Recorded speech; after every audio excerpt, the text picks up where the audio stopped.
जब भी हमारे सामने ऐसी घटना आती है तो हम रिश्तों पर शक करने लगते हैं। आज की घटना में कुछ ऐसा ही होता है, जहाँ पर एक बेटी अपने पिता की छाती पर चढ़कर उस पर तब तक हथौड़े से वार करती है जब तक कि उसके पिता की जान नहीं चली जाती, और वो जब तक उसके मुंह पर हथौड़ा बजाती रहती है तब तक उसके पिता का जो मुंह होता है वो मिट्टी में नहीं मिल जाता।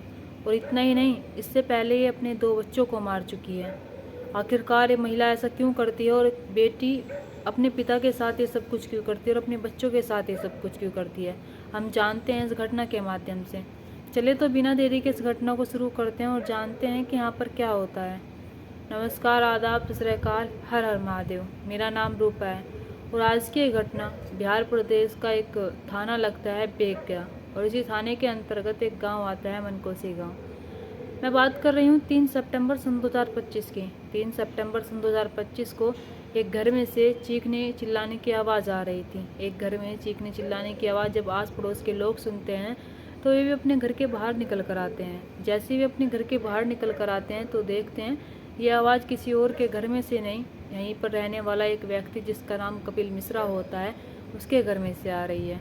लेकिन जैसे 2-3 मिनट होते हैं, सुबह का टाइम होता है, लगभग 5 बजे होंगे, तभी उस घर की जो मालकिन होती है, यानी कि वो कपिल मिश्रा की पत्नी होती है, वो चीखते चिल्लाते हुए बाहर आती है।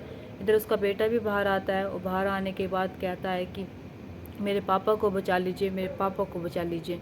इधर खड़े लोगों की हिम्मत नहीं हो रही थी कि वे घर के अंदर जाए। इधर बेटी जो होती है उसके हाथ में हथौड़ा होता है और वो आती है बाहर और आकर कहती है कि जो भी मेरे पास आया मैं उसको मार दूंगी। इधर कुछ लोग जो होते हैं पुलिस वालों को इन्फॉर्म करते हैं और बेटी जो होती है वो हथौड़ा लेकर जंगल की ओर भाग जाती है। इधर यानी कि बताया जाता है कि बेटी जो होती है 2 सितंबर सन 2025 को अपने पिता के पास आराम से सोई हुई थी, लेकिन 3 सितंबर सन 2025 को ना जाने ऐसा क्या हुआ कि उसने अपने पिता के साथ ये सब कुछ किया।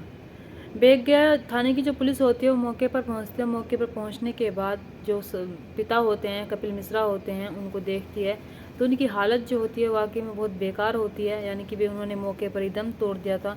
उनका जो चेहरा होता है वो था ही नहीं, चेहरा पहचानने लायक भी नहीं था, और चेहरा था ही नहीं, वो चेहरा जो होता है मिट्टी में मिल चुका था। इधर जो बेटी होती है जिसका नाम कंचन होता है, कंचन जंगल की ओर भाग जाती है। इधर पुलिस वाले जो होते हैं उसके पीछे पीछे जाते हैं और जैसे जैसे ढूंढने की कोशिश करते हैं। गांव वाले जो होते हैं भी चौकन्ने हो जाते हैं, क्योंकि उन्हें लग रहा था कि अगर हम उसके पीछे जाएंगे तो हम पर भी हमला कर देगी। इसलिए भी चौकन्ने होते हैं और पूरे जंगल को घेर लेते हैं। जैसे ही पूरे जंगल को घेरते हैं तभी पुलिस वाले जो होते हैं जब छानबीन करते हैं तो कंचन जो होती है एक पेड़ के ऊपर चढ़कर बैठ जाती है। और पेड़ के ऊपर जब चढ़कर बैठती है तो कहती है कि अगर मेरे पास कोई भी आया तो देख लेना, मैं उसे छोड़ूंगी नहीं। पुलिस वाले जो होते हैं बड़ी मशक्क़त करते हैं उसे उतारने में। कहीं से सीढ़ी लेकर आते हैं, सीढ़ी लेकर आने के बाद कई घंटों में उसे उतारा जाता है। उतारने के बाद उसे पुलिस स्टेशन ले जाता है।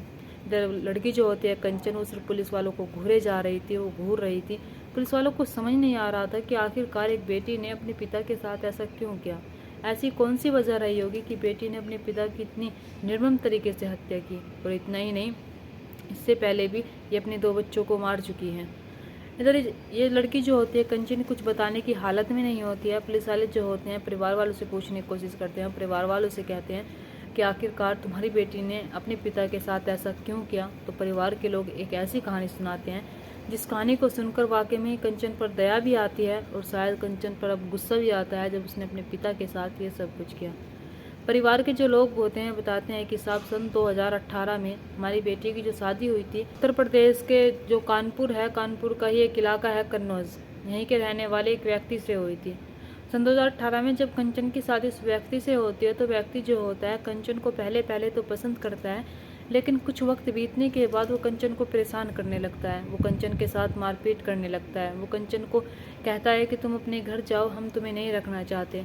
इधर कंचन के धीरे धीरे बच्चे भी हो गए थे, यानी कि 4 बच्चे हो गए थे। कंचन जो होती है अपने बच्चों की वजह से अपने पति के साथ रह रही थी, लेकिन पति जो होता है रोज़ इसके साथ मारपीट करता था, रोज़ इसे मारता था, रोज़ इसे ताने देता था। और कभी कभी कंचन जो होती थी वो ऐसी हरकत करने लगती है कि वो सोचने लगती है कि मैं मर जाऊं। लेकिन कंचन जो होती है वो सोचती है कि मेरे 4 बच्चे हैं, शायद मेरा पति सुधर जाएगा, लेकिन पति जो होता है वो सुधरने का नाम ही नहीं लेता है। पति जो होता है वो कोई कसर नहीं छोड़ता है कंचन को परेशान करने में। वो हर वक्त कंचन के साथ मारपीट करता, हर वक्त कंचन के साथ लड़ाई झगड़ा करता। यानी कि कंचन की ज़िंदगी में प्यार वाला जो समय होता है वो था ही नहीं। प्यार का जो तरीका होता है वो भी नहीं था। पति जो होता है उससे थोड़ा सा भी प्यार नहीं करता था, और कंचन के साथ साथ ऐसा लग रहा था कि वो अपने बच्चों से प्यार नहीं करता, क्योंकि कंचन के 4 बच्चे हो चुके थे। अगर वो चाहता तो बच्चों से प्यार करता और अपनी पत्नी को आराम से रखता, लेकिन जिस व्यक्ति से इसकी शादी होती है वाकई में वो एक राक्षस होता है। वो नहीं जानता था कि कंचन की हालत उसके बाद ऐसी हो जाएगी। कंचन जब अपने पति के साथ ये सब कुछ सहन नहीं कर पाती है, तभी कंचन के जो पिता होते हैं कपिल मिश्रा, वे उसे अपने घर लेकर आ जाते हैं और कहते हैं कि हमारी बेटी हमारे घर रहेगी, हमारी बेटी हमारे लिए कोई बोझ नहीं है, हमारी बेटी हमारी जान है। हमने उससे ब्याया था, इसलिए ब्याया था ताकि वो सही रहे, सलामत रहे और उसका पति उसका ख्याल रखे। लेकिन पति जो होता है उसका थोड़ा सा भी ख्याल नहीं रखता है। पति जो होता है उसे थोड़ा भी फ़र्क नहीं पड़ता है कंचन के मायके जाने से। कंचन अपने मायके जब जाती है तो अपने 4 बच्चों को भी अपने साथ ले जाती है। अब जो कंचन मायके में आकर रहने लगती है तो समय जो होता है धीरे धीरे गुजरने लगता है, लेकिन कंचन जो होती है वो ना जाने क्यों मायके में रहकर ऐसा लग रहा था उसे कि मैं अपने माँ बाप के ऊपर बोझ हो रही हूँ, मैं अपने भाइयों के ऊपर बोझ हो रही हूँ। यानी कि कुछ ऐसा झलक रहा था उसे कि घरवाले से ताने देते हों, उसे घरवाले ताने मारते हों कि अपने पति को छोड़कर यहाँ पर आ गई। कंचन जो होती है वो अपने पति का जो अलग होने की शक्ति होती है वो सहन नहीं कर पाती है। उसका पति जब अलग हो जाता है तो कंचन जो होती है वो डिप्रेशन में पहुंच जाती है। उसे कहीं ना कहीं अपने 4 बच्चों का जो भविष्य होता है वो दिखने लगता है और सोचने लगती है कि मेरे 4 बच्चों का क्या होगा। अगर मैं इनके साथ रहूँगी तो मेरे बच्चे सही सलामत रहेंगे, अगर मुझे कल कुछ हो जाता है तो मेरे बच्चों का क्या होगा, मेरे बच्चे को कैसे मेरे पति ने बेघर कर दिया।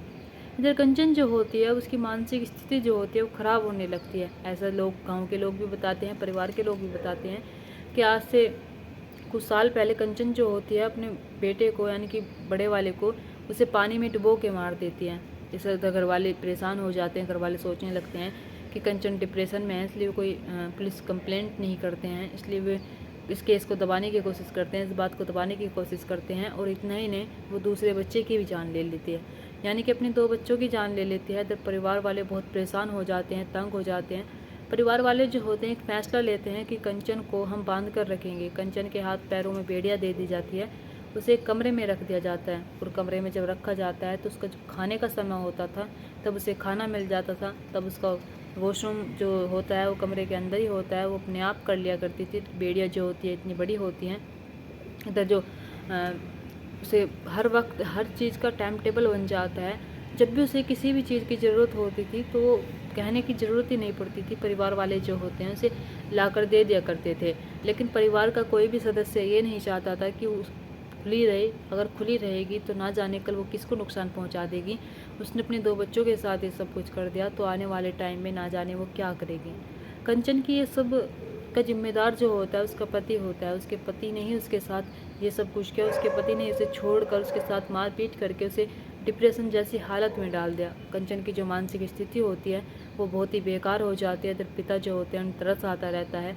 पिता जो होते हैं कुछ दिन पहले अपनी बेटी को कहते हैं कि मेरी बेटी बिल्कुल ठीक हो गई है, अब वो ऐसी कोई हरकत नहीं कर रही है। पिता का दिल तो पिता का ही होता है, पिता अपनी बेटी को एक राजकुमारी की तरह रखता है।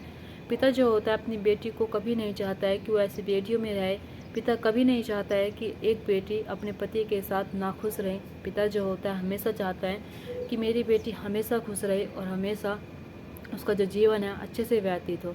लेकिन कपिल मिश्रा जो होता है यही बात सोचते हुए कि मेरी बेटी सही हो गई है, वो अपनी बेटी को उस बेड़ियों से खोल देता है और अपने परिवार के लोगों से कह देता है कि ये सही हो गई है और उसकी मानसिक स्थिति जो है ख़राब नहीं है, ये बिल्कुल सही है, इसे पागल कहना बंद करो। अब जैसे ही कंचन खुल जाती है तो कंचन जो होती है वो उल्टी सीधी हरकतें करने लगती है। जब उल्टी सीधी हरकतें करने लगती है तो पिता जो होते हैं जब भी वो ऐसी हरकत करती तब ये डंडी लेकर आते और कहते हैं कि अगर तूने ऐसी हरकत की तो देख लेना मैं तुम्हें बहुत मारूंगा, तुम आराम से बैठो, चुप बैठो और खाना खाओ और सो जाओ, तुम्हें और किसी चीज़ की टेंशन लेने की ज़रूरत नहीं है। कपिल मिश्रा जो होते हैं जब भी वो कुछ ऐसी हरकत करती थी उल्टी सीधी तो उसमें डांट भी लगा दिया करते थे, कभी कभी उसे मार भी दिया करते थे ताकि वो बेड़ियों में ना जाए, ताकि वो दोबारा उस कमरे में बंद ना हो जिस कमरे में वो बंद हो चुकी थी। ऐसे ही समय गुजरता चला जाता है। जब समय गुजरता चला जाता है तो बेटी की जो मानसिक स्थिति है वो माँ जानती थी, भाई जानता था, उन्हें पता था कि ये सही नहीं है, वे चौकन्ने रहते थे। लेकिन पिता जो होता है, पिता का दिल थोड़ा सा वैसा होता है कि वो अपनी बेटी को समझ ही नहीं पाते। दिन आता है 2 सितंबर सन 2025 का। 2 सितंबर सन 2025 को कंचन जो होती है अपने पिता के पास आती है और कहती है कि पिताजी मैं तो आज आपके पास सोऊंगी। पिता जो होते हैं वे अपनी बेटी का प्यार देखते हुए अपने पास उसे लुटा लेते हैं। जैसे उसे अपने पास लुटाते हैं तो कंचन जो होती है उसके दिमाग में ना जाने क्या क्या चलने लगता है, उसके दिमाग में ना जाने क्या क्या ख्यालात आने लगते हैं। सबको पता था कि उसकी मानसिक स्थिति सही नहीं है, लेकिन पिता जो होता है फिर भी उसे अपने पास लुटाता है। जैसे उसे अपने पास लुटाता है तो पिता जो होता है वो तो सो जाता है, लेकिन कंचन के दिमाग में कुछ और ही शैतानी चल रही थी। कंचन कुछ और ही चाहते थे। कंचन जो होती है वो एक हथौड़ा लेकर आती है, और हथौड़ा जब लेकर आती है तो अपने पिता की छाती पर बैठती है और अपने पिता के चेहरे पर तब तक वार करती है जब तक कि उसके पिता की जान नहीं चली जाती। पिता जो होता है चीखता रहता है, चिल्लाता रहता है। घर के जो सदस्य होते हैं, बेटा होता है, पत्नी होती है, वे आते हैं, लेकिन उनकी इतनी हिम्मत नहीं होती कि वो कंचन के पास जाए, कंचन को छुटाए। माँ जो होती है एक बार कोशिश भी करती है, लेकिन माँ के ऊपर भी वार करने की कोशिश करती है। इसलिए माँ बेटे जो होते हैं वे घर के बाहर भागते हैं चीखते चिल्लाते हुए। ये बात जो होती है सुबह के टाइम की होती है। सुबह के टाइम की जब बात होती है 3 सितंबर सन 2025 की, तो आस पड़ोस के जो लोग होते हैं वे भी अपने घर के बाहर आते हैं। कंचन जो होते हैं जब तक अपने पिता को नहीं छोड़ती तब तक उसके पिता का जो सर होता है, चेहरा होता है, वो बिल्कुल मिट्टी में नहीं मिल जाता। इधर कंचन जो होती है जब अपने पिता को मार देती है तो अपने बाहर आकर कहती है कि अगर मेरे पास कोई भी आया तो मैं उसे जान से मार दूंगी। पुलिस वाले जब परिवार वालों की बात सुनते हैं तो वाकई में उन्हें यकीन नहीं हो रहा था। वे सोच नहीं पा रहे थे एक व्यक्ति की वजह से एक महिला इतनी डिप्रेशन में चली जाती है, उसकी मानसिक स्थिति इतनी खराब हो जाती है कि वाकई में वो भयानक रूप ले लेती है। इधर जो कंचन की रिपोर्ट करवाई जाती है, मेडिकल कराया जाता है, तो वाकई में शायद उसकी जो हालत है, उसकी जो मानसिक स्थिति है वो सही नहीं है, वो बिगड़ी हुई है। लेकिन यहाँ पर एक पिता ने अपना प्यार दिखाते हुए उसे बाहर निकाला था। एक पिता को नहीं पता था कि उसकी ही बेटी उसके साथ ऐसा करेगी। यहाँ पर कंचन जो है डिप्रेशन में आ चुकी थी, उसके रिश्ते जो हैं टूट चुके थे, और कहीं ना कहीं मायके वाले ऐसा लग रहा था उसे कि ताने देते हैं और कब तक वो मायके में रहेगी। 4 बच्चों की जिम्मेदारी उस पर है, शायद इसी को सोचते हुए अपने बच्चों को इस दुनिया से उठा रही थी। ना जाने वो इतनी डिप्रेशन में चली जाती है, उसे ये नहीं लगता है कि वो अगले व्यक्ति की जान ले रही है, अगले इंसान को दर्द दे रही है, अगले इंसान पर क्या बीत रही होगी। और ना जाने कैसे उसने अपने पिता की इतनी निर्मम तरीके से हत्या की। ना जाने कैसे अपने पिता की ख्याल आया उसे कि मुझे अपने पिता को मार देना चाहिए। दोस्तों, यहाँ पर आपको क्या लगता है इस घटना में सबसे बड़ा किरदार ऐसा कौन सा रहा जिसकी सबसे बड़ी गलती थी? आप कमेंट बॉक्स में कमेंट करके ज़रूर बताना। दोस्तों, इस घटना और कहानी को सुनाने का मकसद मेरा आपका दिल दुखाना नहीं था, आपको परेशान करना नहीं था, आपको घटना के बारे में बताना था, आपको सचेत करना था। आप अपने परिवार के साथ खुश रहिए। नमस्कार।